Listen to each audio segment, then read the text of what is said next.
আগামী জাতীয় নির্বাচনকে পিছিয়ে দিতে প্রথম আলো ও ডেইলি স্টারে হামলার ঘটনা ঘটে থাকতে পারে, এই কথা বলেছেন এনসিপির আহ্বায়ক নাহিদ ইসলাম। আরও বলেন, প্রশাসনের ভেতরে এখনও ফ্যাসিস্টরা রয়ে গেছে। শুক্রবার সন্ধ্যায় রাজধানীর কারণ বাজারে প্রথম আলো ও ডেইলি স্টার ভবন পরিদর্শন শেষে এসব কথা বলেন তিনি। এ সময় তিনি বলেন, প্রশাসন চাইলে হামলা ঠেকাতে পারত, কিন্তু তাদের কোনো দৃশ্যমান পদক্ষেপ ছিল না। এবি পার্টির চেয়ারম্যান মুজিবুর রহমান মঞ্জু বলেন, এই হামলা নির্বাচন বানচালের ষড়যন্ত্র। এদিকে রাষ্ট্র সংস্কার আন্দোলনের সভাপতি হাসনাত কায়ুম বলেন, নির্বাচন সামনে রেখে এই ধরনের হামলায় সরকারের নীরবতা দেশের জন্য অশনি সংকেত।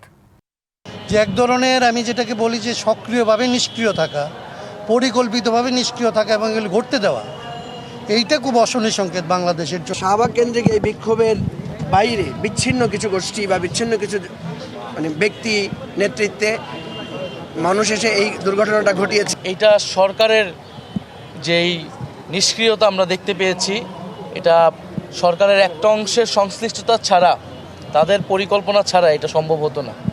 কারণ এটাই প্রথম ঘটনা না, এর আগেও এই ধরনের ঘটনা ঘটতে আছে। নতুন এবং ফিরে আসা গ্রাহকদের জন্য নগদে চলছে ক্যাশব্যাক সহ প্রতিদিন হাজারো উপহার জেতার সুযোগ। হবে আশা আর ফেরা, সারপ্রাইজ সেরা।